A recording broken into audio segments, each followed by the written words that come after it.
It's tax season, and at LifeLock, we know you're tired of numbers. But here's a big one you need to hear. Billions.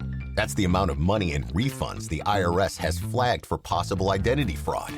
Now here's another big number. 100 million. That's how many data points LifeLock monitors every second.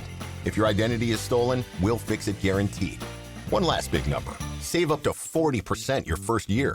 Visit lifelock.com/podcast for the threats you can't control. Terms apply.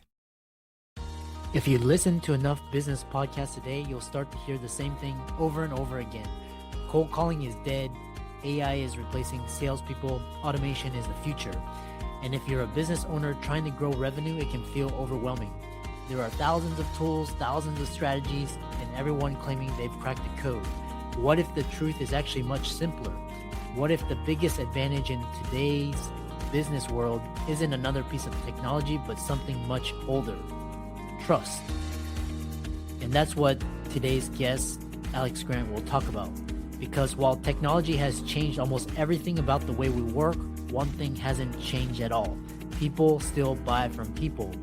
And in today's world where inboxes are flooded, feeds are full of ads, and skepticism is at an all-time high, earning that trust might actually be harder and more valuable than ever before. Today's guest, Alex Grant, he spent nearly 2 decades building and scaling sales teams in the payment and software space. And what he's seeing on the front lines might surprise you. His sales reps are still knocking on doors, still cold calling, still building relationships face to face. And some of them are making over $200K in their first 6 months doing it. In this conversation, we break down what's actually working in modern sales, how buyer behavior has changed, why trust is the real product being sold, and how to identify and hire the kind of people who can thrive in this environment.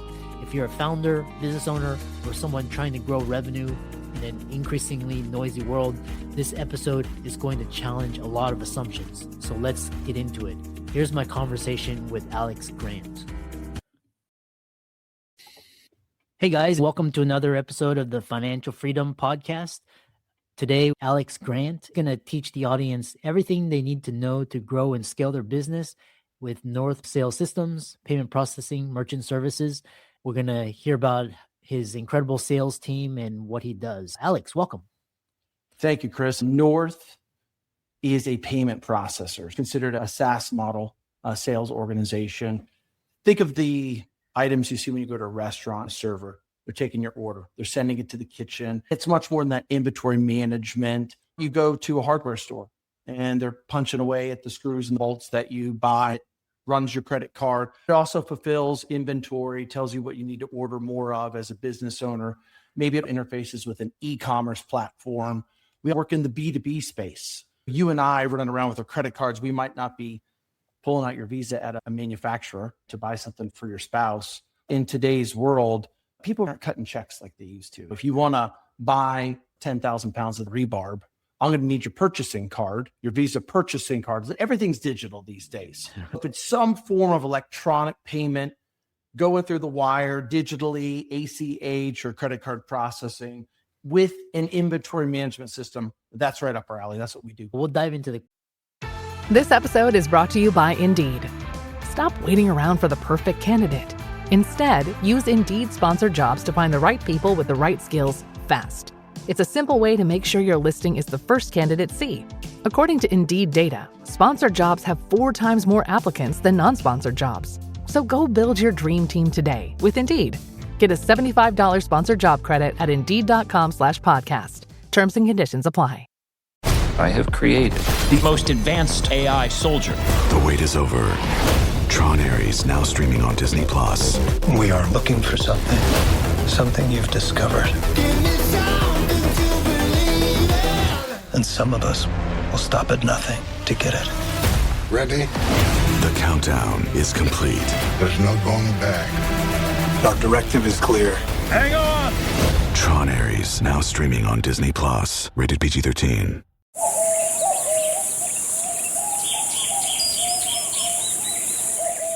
As a chef, I know flavor doesn't begin in the kitchen. It begins on the land. And Westhome's nature-led Australian Wagyu is a story written in the landscape of Northern Australia. Cooking is storytelling, and West Home Wagyu carries a story of Northern Australia itself. Raw, powerful, and deeply authentic. It's a testament to the passion and care raised in the rhythm of Northern Australia. I'm Chef Maylin from 88 Club in Los Angeles, and I invite you to visit westhome.com/Maylin to learn more and taste a story only West Home nature-led Australian Wagyu can tell. That's westhome.com/MEILIN. Refreshing wild cherry cola meets smooth cream. The treat you deserve. Pepsi Wild Cherry and Cream. Treat yourself. At IKEA, your dreams can come true. Well, maybe not the ones where you're being chased by a monster. We're talking about kitchen dreams. And there are IKEA products and solutions for all of them. Whether it's a whole new kitchen, a statement glassware set, or just new cutlery. If you got big dreams or small dreams in any size or budget, IKEA can help you bring them to life. Visit IKEA.US/dreamkitchen to learn more. Dream the possibility. Questions, the themes. One of them is modern field sales and sales success. What specific sales strategies are actually working today? How have they evolved from 10 years ago, and how are they changing with artificial intelligence? Let's talk about where they've been first, what's working, and then we'll span into the future of sales. I've been in this space selling software in a payment processing company for 18 years. Things have changed, but there are some core components. I give this perspective, whether you're an individual trying to build a sales team or someone that wants to actually sell software. I had a conversation the other day. They were talking about cold calling's dead. That was said out loud. I'm going to tell you straight up, cold calling is not dead. Most people just don't want to do it. You don't like it. When I got into this space in 2008, when I started this new sales team back in May of 2025 for North, when I joined them, you could jump into this space. You can pull doors physically. That is, just in case you think it's an analogy, your hand on a strange business's door, you open it, walk in, interrupt their day. They have to have strategy and training. I have reps in their first 6 months. They've made $200,000 doing this. You're going to hear cold calling's dead, and you jump right to AI. Hey, great. Let's take that $200,000 6-month period. Let's make it $400,000 with some AI. But at its core, you can wake up in the right sales model as a sales rep, sales leader, and hire reps that are making 6 figures year one. That's what I did when we first started in 2008, and it is effective. Now, the second part, software sales. You can sell to an independently owned business that's doing $5 million in revenue. You walk into a manufacturer, they'd be a great target, because as much as I love technology, there is still a place for a human to make sense of the very fancy and confusing technology in front of another human, connecting on a human level. There's this balance for the sales reps, how much they know about our products versus how much is really needed to convey to a very intelligent business owner, a very intelligent entrepreneur to make the sale. I don't know what kind of phone you use. We sell technology potentially as complicated as your iPhone. But just like you and I go buy this thing for 5 apps, and I'm going to buy another one for $2,000 when the next one comes out. As much as we love technology to help with different ways that we can get business, there is still an extreme opportunity for human to human connection by meeting with business owners and stripping away the complexities. Business owners want to know that you know the solution to fix really hot problems. The other stuff might come as they figure it out. For our sales reps to sell a complicated product, we need basic CRM functionality, opportunity for them to find businesses. You got to consider what we sell, who doesn't accept some form of electronic payment. Business owners that we're selling to doesn't just mean pa Main Street. It might mean that shipping yard that sells on a monthly basis $1 million worth of scrap metal to a manufacturer at Honda that converts it into engine parts. They're not paying with checks anymore. They're paying with a purchasing cards. AI is our business. We're using it to organize the future of all the software integrations. When it comes to payment processing, you might be thinking about point of sale systems like a terminal that you see at a candy shop. But if you really want to talk about where the future of payments is, it's embedded software. It's payments embedded in a software to make the entire purchase frictionless. We have a huge database at North of all the different software companies that we interface, tens of thousands of them. Some of the hardest part of the sale is often, how do we plug in to the software we just sold to a business owner? We're using a lot of our technology to stay organized. You were alluding to payments.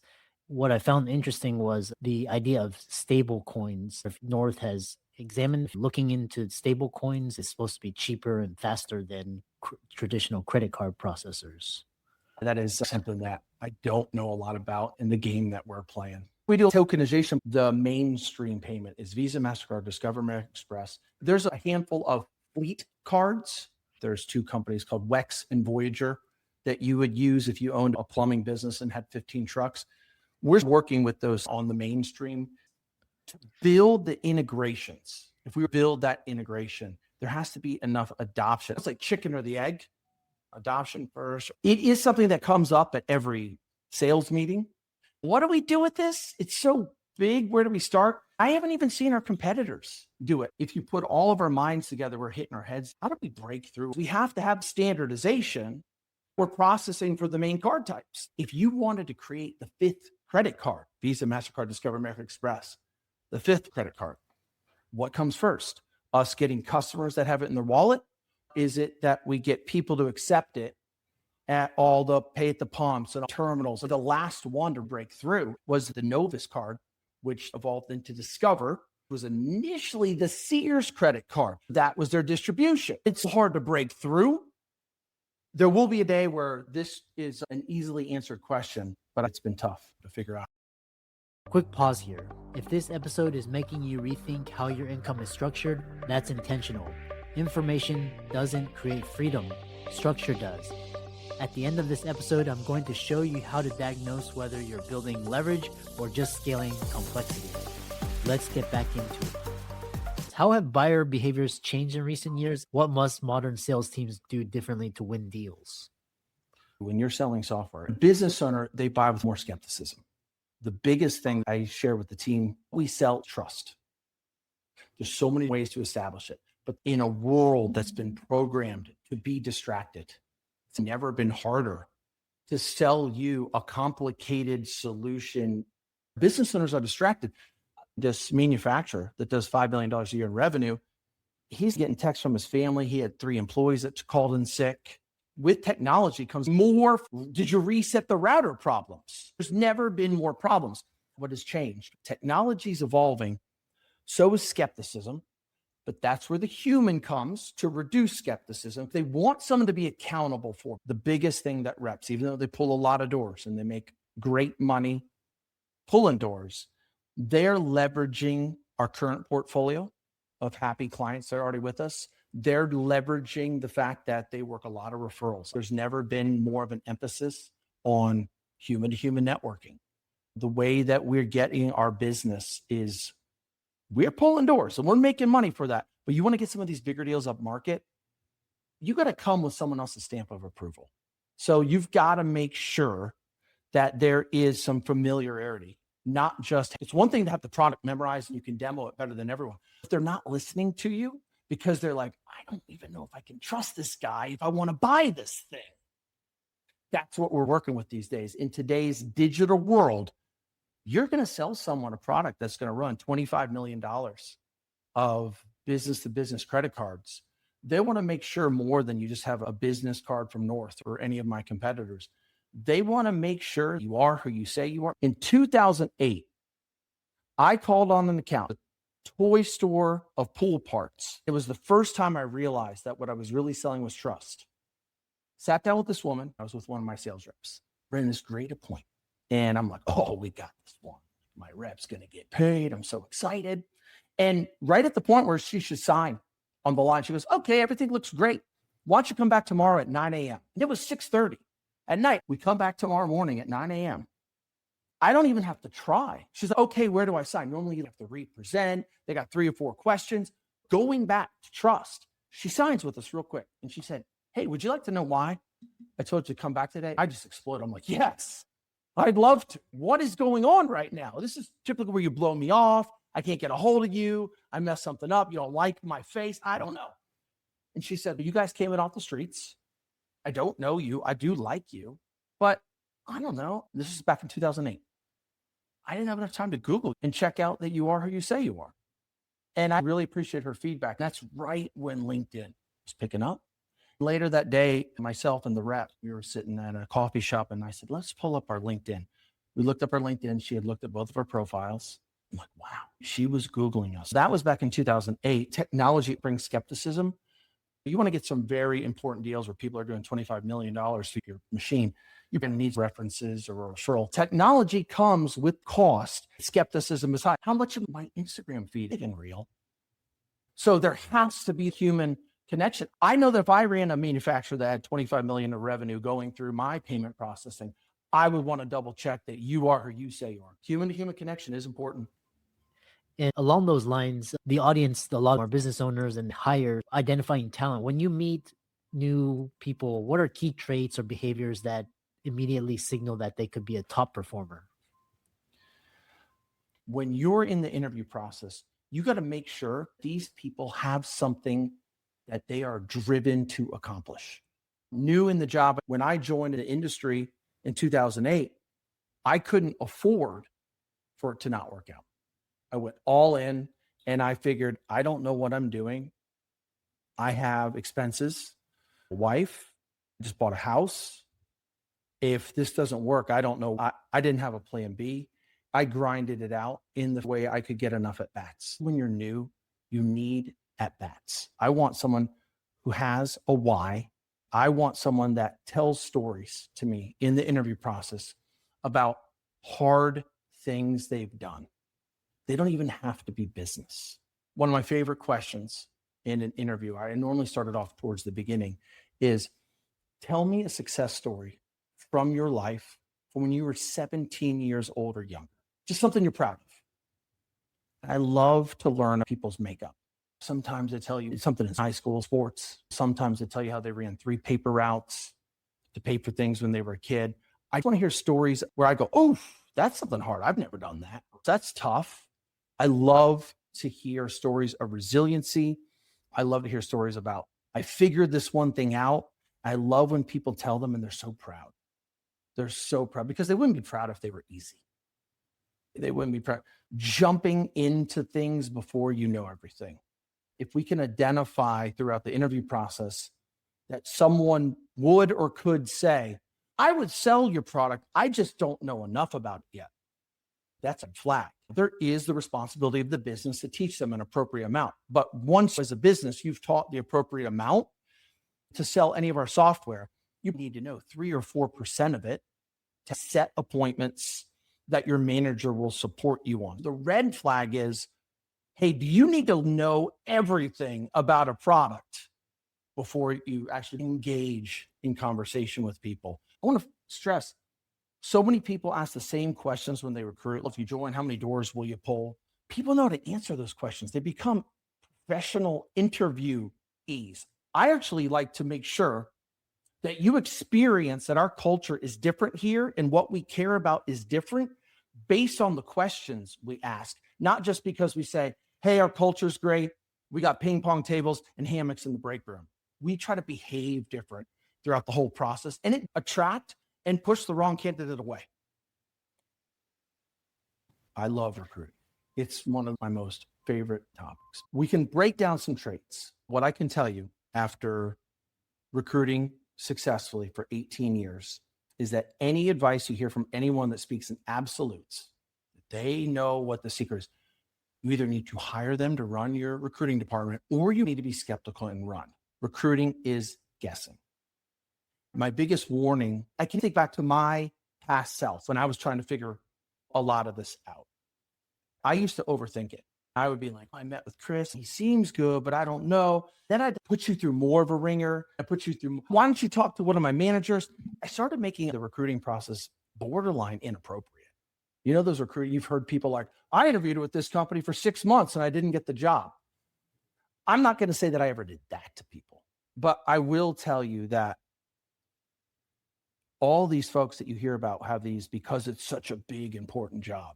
They have this very long recruiting process. Recruiting is guessing. I can statistically prove to you with years of data that we've gone all the way from having you take those personality assessments to finding the exact things where, oh, you worked at this company, you're going to make it here. I have no data that proves where you worked before means success. I have data that proves even if you're from my exact industry, you do not have more success in the payment SaaS space than if you worked at Cintas selling uniforms or you worked at a waste management company. What a great way to end the conversation. How can people learn more from you? I'd love for people to connect with me. Go to LinkedIn, type Alex Grant North. You can always send me an email, agrant@north.com, or you could visit North's website, north.com. We do have a section there on careers. If you can't figure out which one you're looking for, shoot me an email, send me a message through LinkedIn, and we'll get you in the right place. I've enjoyed it. Your enthusiasm and passion comes through. Keep up the great work. You have no idea what I said, but you're ready to do push-ups, and that's all that matters. Thank you so much, Chris. Thank you. This episode is brought to you by Cologuard. Do you know what's really scary? Not screening for colon cancer when you turn 45. The Cologuard test is non-invasive, requires no special prep or time off work, and ships right to your door. In just 3 simple steps, Cologuard takes the scare out of colon cancer screening. If you're 45 or older and at average risk, ask your healthcare provider about the Cologuard test. Cologuard is available by prescription only. Learn more or request a prescription today at Cologuard.com/screen. Been out here all morning. Not a single bite. Guess the fish finally figured it out. Just like hackers do when Cisco Duo's on guard. With Duo's end-to-end phishing resistance, every login, every device, every user stays protected. No hooks, no catches, no bites. Cisco Duo. Phishing season is over. Learn more at duo.com.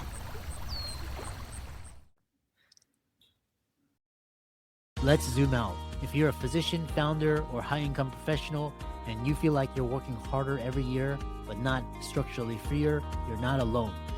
The mistake isn't effort, it's architecture. This show exists to help you convert expertise into scalable leverage, faster and with fewer expensive missteps. Here's the diagnostic I mentioned before. If your income requires your constant presence, if your capital isn't compounding outside your profession, if your highest value talent is doing low value tasks, you don't have a growth problem, you have a leverage design problem. And if you want to fix it with clarity instead of guesswork, I offer a limited number of one-on-one leverage strategy sessions each month. We audit your income model, capital deployment, authority positioning, and structural bottlenecks, and design your highest return move. If you're serious about compressing years into months, the link to apply is below.